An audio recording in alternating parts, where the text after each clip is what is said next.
An entire world is ready for you to start your career teaching the path to wellness. Mastering the science of mindfulness. And the art of coaching. To help clients achieve mental, emotional, and physical betterment of life. Through movement, nutrition, recovery, and regeneration. Because impacting one person impacts a family. Impacting a family impacts a community. And impacting a community impacts the world. Become an NASM certified wellness coach.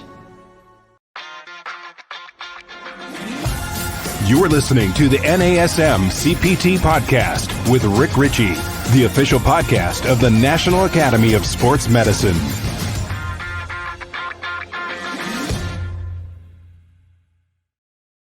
Hey, y'all, and welcome to the NASM-CPT Podcast. Happy New Year. This is being recorded in the first week of January, and we are back from all the breaks. Everybody's hopefully getting back to work, getting back to school, and they are getting back to the gym. That's right. People are getting back to the gym, and there are some of you trainers out there who are putting some really funny memes out there. They're funny memes, but they're super dismissive. They're funny, like, hey, I show up to the gym. This is what it looks like in January, and it's crazy. And then they show the next week, and it's back to normal. And you are so happy that people are out of your gym so that you can work out. And that's funny, and I think you have to be careful with it because it is the time of the year that more people are showing up to the gym. And so my request is that you be nice, right? That you be nice, because changing habits, that's difficult.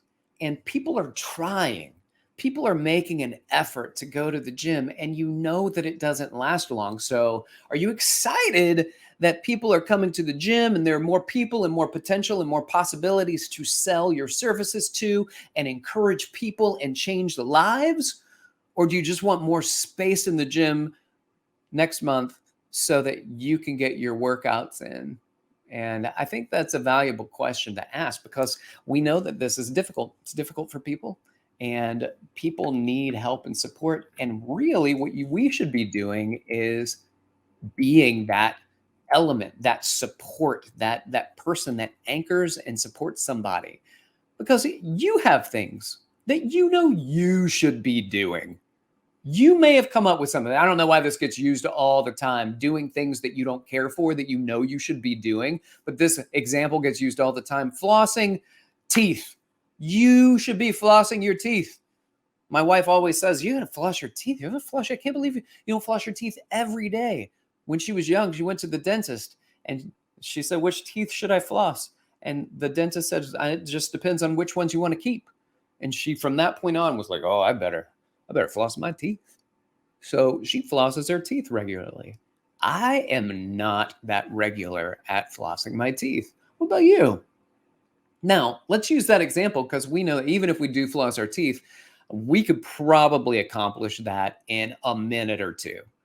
Now think about exercise. If flossing your teeth is not enjoyable and you can't do that for a minute or two, think what it's like for people who don't like exercise, showing up at the gym and being told that they have to do that for 60 minutes. That sounds challenging to me. It's not easy. And they show up just like you might say, this is what I'm going to floss my teeth. I'm start 2022 teeth flossing routines, or journaling, or gratitude journals, or all of these things that you end up maybe not doing for the rest of the year or even the rest of the month. So how can we better support people? I'm going to say that for some people, we need to encourage them to stop trying to get fit and reach their goals in January. Like this month, they just go all in and they're going to accomplish their weight loss goals. They want to accomplish their fitness goals this month. And that's not going to happen. So try to be there and support people when it comes to this, because people got to start where they are. And we should be there to support that. As a fitness professional working in a facility, we should be there to support it. So maybe we can do that And as I often say, do what you can, not what you can't. And there are a lot of people out there trying to do things they cannot do. And they go ham, they go hard in the paint, and then they get too sore, too exhausted, too painful. I can't do this. I can't live like this. I can't do this 2 to 3 days a week for the rest of my life. So if I can't do some of it, I will do none of it. Or sorry, if I can't do all of it, then I will do none of it. And really, we should be there to help people realize that, like, it's not going to happen this month. So it took you some time to get to where you are. It's going to take some time to get to where you want to be. And you may not ever get to where you wish, your ultimate desire. But that shouldn't stop you. Really, the goal for us, we want to encourage people to make change towards betterment, not necessarily make sure that they are the best idealized version of themselves, but they are pushing themselves to become better, to become fitter, to become more regular with their physical activity. So that's number one. Stop trying to get fit and reach everything in January, because it's not going to happen. It's going to take more than this month to get to where you want to be. 2, I think that you should be there and encouraging the people that are at the gym. And when you see those new faces, my recommendation to you is to encourage people to keep it up, to welcome them to the gym. I haven't seen you before. I really hope to see you on a regular basis going forward. If you need help, if I can support you, let me know. This is not 100% not ever considered to be a sales pitch, because that's going to be another reason these people do not show up at the gym. If you get to know them, it's much easier to be able to sell them your fitness services. But a lot of people just go for the sell. And I don't know if you know this, but the hard sales techniques of days of old are gone. People are hip to it. And the problem is that you might even get somebody on a hard sell, but to get them to renew and to keep coming back, that's going to be even more challenging. So I'd rather focus on creating a relationship with somebody, encouraging people. And even if they never train with you again, when I ask people in fitness conferences or workshops, what's the reason you got into this job? Almost everybody says to help people. And for the people who didn't get into it to help people, the reason they're still sticking with it is because they want to help people. So if you are prioritizing pushing a sell over supporting and helping a person, which is why you said you're doing it, then you're moving the wrong direction and you're going against your own values. So be there and support people for just showing up at the gym and encourage them to continue to show up. And then if they never buy sessions, don't worry about it. You've done your job when it comes to your values, and you will, in fact, be able to work with people because that stuff comes around. So karma with it, right? Number three, focus on activity over effort. Activity over efforts, because a lot of people go in really hard and they go super intense and then they burn out. So our goal is to help people understand that it's not about reaching your goals in January. It is about really helping support people making changes by changing their activity levels. And we change activity levels, then it becomes a lot easier if I'm not forcing somebody to do far more effort than what they feel comfortable producing. And they might say, well, I'm doing more activity, but I'm not going that intense. Well, that's true, but by doing the activity, you're reinforcing a behavior that's easier to reinforce. And you can then start adding intensity once people feel more comfortable knowing that they're just going to show up. Here's a good example. I have a business partner at my gym. So his name's Mark Miller, great business partner. I'm glad I have him.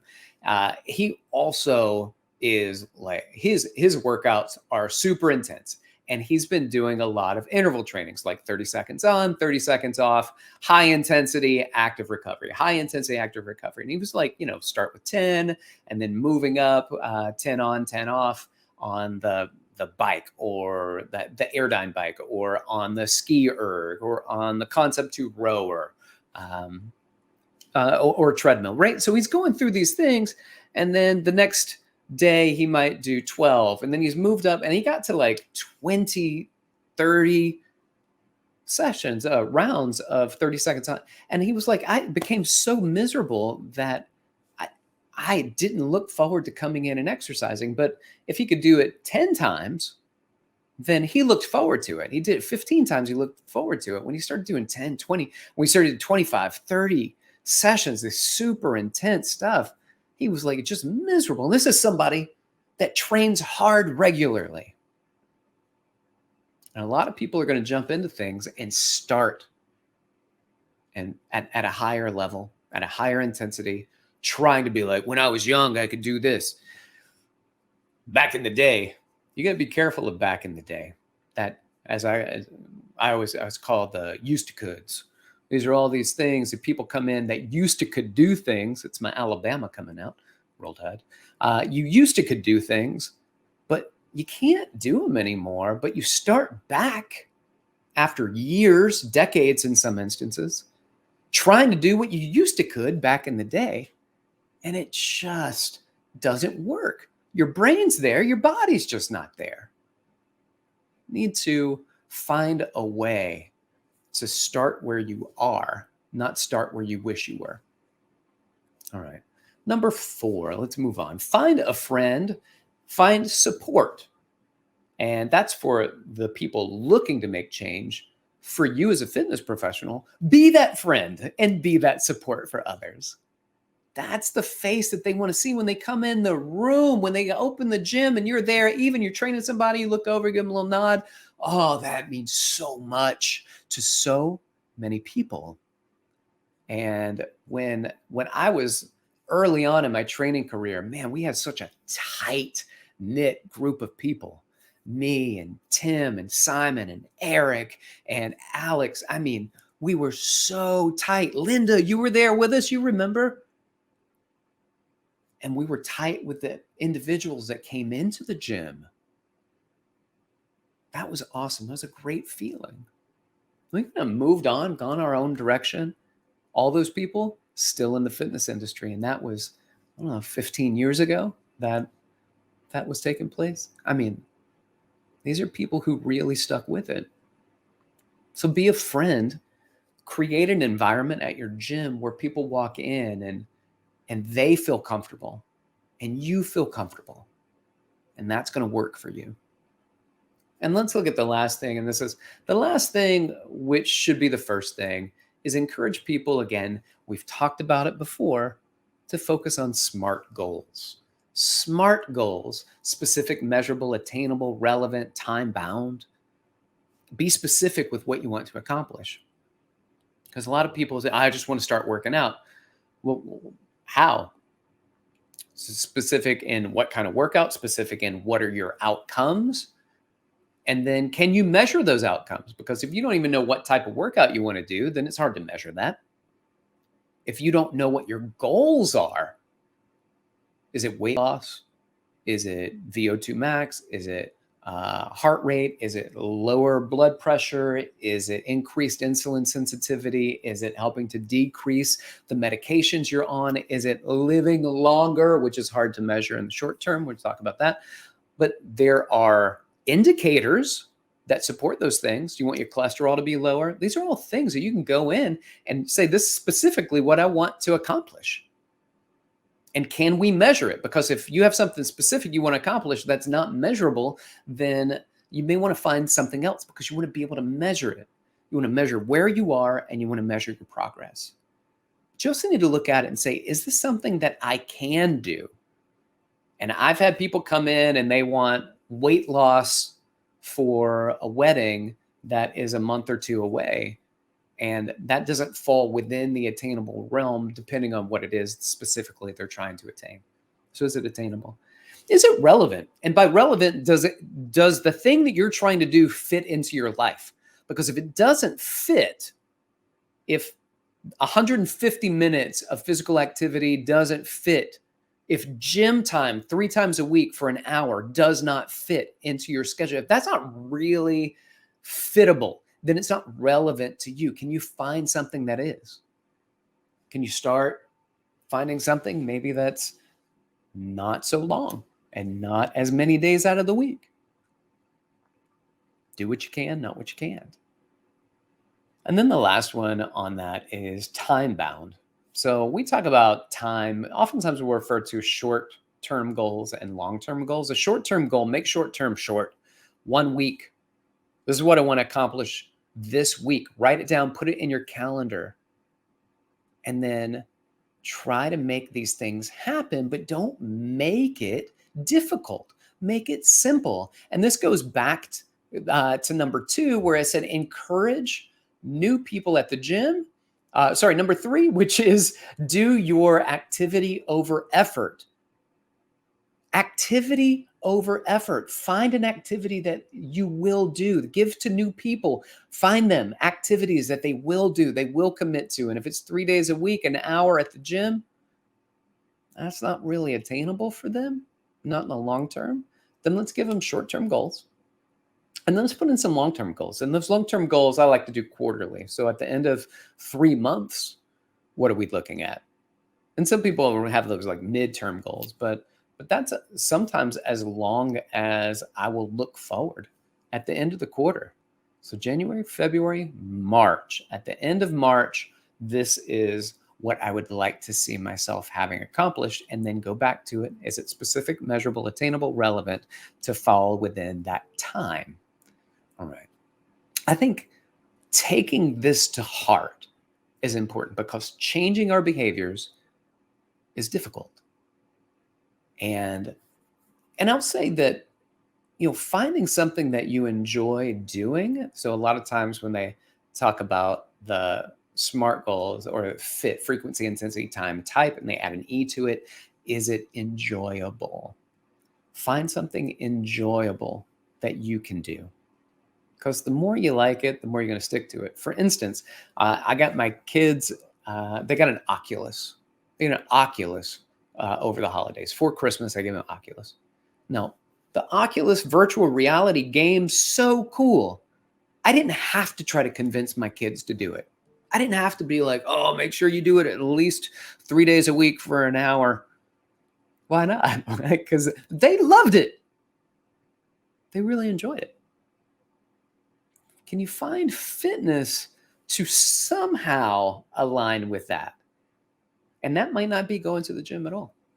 Meet people and I just don't like being at the gym. It's so tough. Then be there, be their friend, be their support system, but also let them know not every type of gym activity is the right thing for you. So maybe the strength training you're doing, maybe it's too heavy. Maybe try some of the classes. Give the Pilates or the yoga class a try. Try some Tai Chi in the park. Maybe the gym's not the best thing for you. Of course, don't tell your general manager that, right? You want to keep people in the gym, I guess, but what you really want to do is help to support people to find what works for them so that they can continue as we work closer to lifestyle change. I'll do a quick review of some of the things that I brought up today that I just think are important. So when it comes to these New Year's resolutions, stop trying to get fit and reach your goals in January. So you need to start where you're at, do what you can, not what you can't. Number 2, encourage the new people at the gym. Be there, be their support, right? Encourage them. Number 3, activity over effort. Number 4, be that friend, be that support for everybody who walks in the door. Number 5, SMART goals, specific, measurable, attainable, relevant, time-bound, and gear people towards things that they like. Don't be the person that was like me when I started.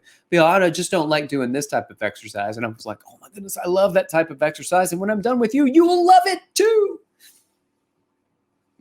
They already told you an answer that you can use to your benefit, which is they hate doing a certain thing. The last thing you need to do is be like, oh, do you hate doing that? Let me show you how it's done.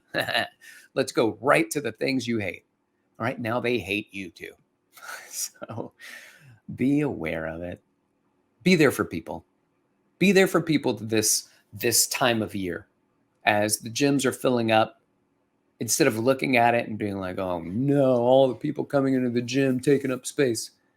First off, you got into this because you wanted to help people. Go out and start supporting people. Don't try to sell them on fitness, on personal training. Try to sell them on continuing with activity and doing what they can and just showing up. And you can do something. You don't have to do everything. You don't have to start off just pushing yourself hard.